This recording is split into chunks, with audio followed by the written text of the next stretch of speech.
पीले दांत वाली बहू। रंजना कभी ब्रश नहीं करती थी। उसे कितनी बार उसके माँ बाप ने डांटा, लेकिन उसका कोई असर उस पर होता ही नहीं था, जिस कारण से उसके दांत पीले पीले हो जाते हैं। शादी के बाद अरे बहू, वैसे तो तुझ में कोई कमी नहीं है, पर तेरे दांत दांत इतने पीले कैसे हैं बेटा? कैसे मतलब? कोई सर्जरी थोड़ी ना कराइए। वो तो क्या नाम, मैं ब्रश नहीं करती थी तो पीले हो गए। अब क्या करूं? आप कहे तो लाल करवा लूं या फिर काले? यार ये क्या है, क्यों माँ से लड़ रही हो? लड़ रही हूँ? अरे मैं लड़ रही हूँ या ये बोल रही है कि दांत पीले हैं, पीले। अरे तपस्या थोड़ी ना की है इन्हें पीले करने के लिए। बकायदा ब्रश नहीं किया है 20 साल तक, तब जाकर। छी, कैसी बात कर रही हो? ये उस वक्त तो पीले नहीं थे जब हम लोग तुम्हें देखने आए थे। अरे तब साफ करवा लिया होगा डेंटिस्ट के पास जाकर। अब देखो कैसे पीले पीले लग रहे हैं। रंजना सास की तरफ गुस्से से देखती है। फिर शुरू हो गई पीले पीले पीले।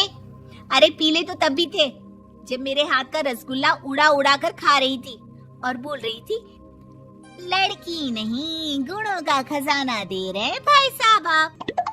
खैर, अब वो लोग करते भी तो क्या करते, पीले दांत वाली बहू पल्ले पड़ी थी तो झेलना तो था ही।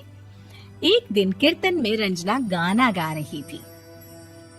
अरे कमला बहन, माँ का द्वार है, यहाँ तो सब शुद्ध होकर आते हैं, फिर अपनी बहू को ब्रश भी नहीं करवाती तुम। दूर से पीले पीले दांत भक्ति में बाधा उत्पन्न कर रहे हैं।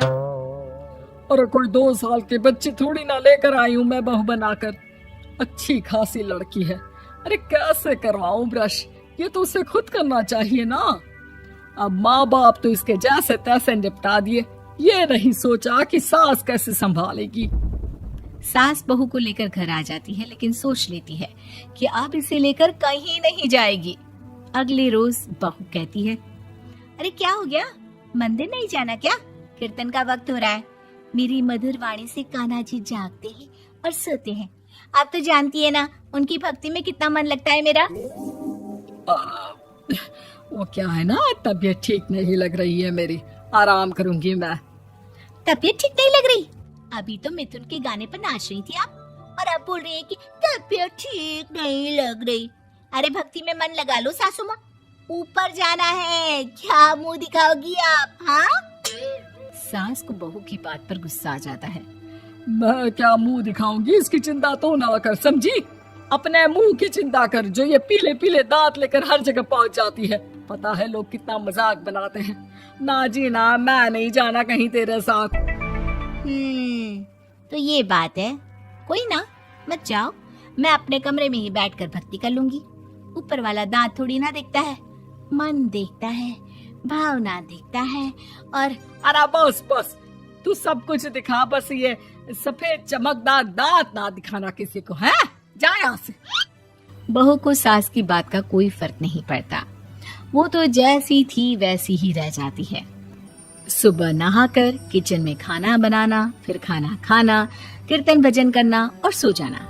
एक दिन, माँ जी मैं सहेली के घर जा रही हूँ, शाम को लेट आऊंगी। हाँ हाँ तो जाना, मैंने कौन सा तेरी आरती करनी है घर पर बैठकर। रंजना सहेली के घर जाती है, जहाँ वो पार्टी में जाने की तैयारी कर रही होती है। अरे शिखा, कहाँ जाने की तैयारी कर रही है? मैं गलत वक्त पर आ गई क्या? अरे नहीं यार, उल्टा सही वक्त पर आ गया। मैंने ये साड़ी और ज्वेलरी निकाली है यार, शाम को इनके ऑफिस की एक पार्टी में जाना है। बताना कैसा लग रहा है ये सब? नहीं यार, इस ड्रेस के साथ तो वो वाली ज्वेलरी अच्छी लगेगी।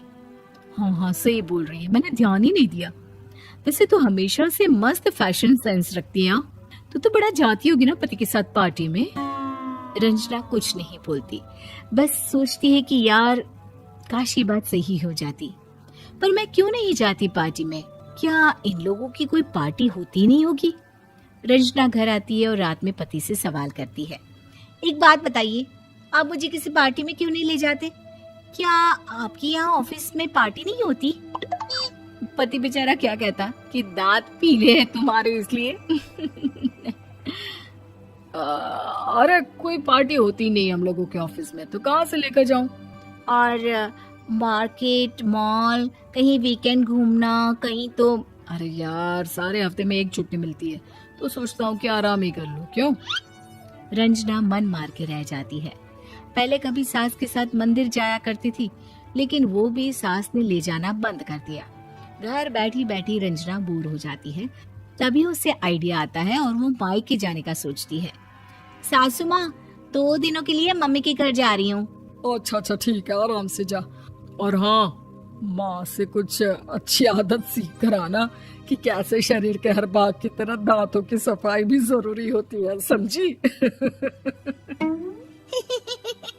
शुरू हो गई ना आप।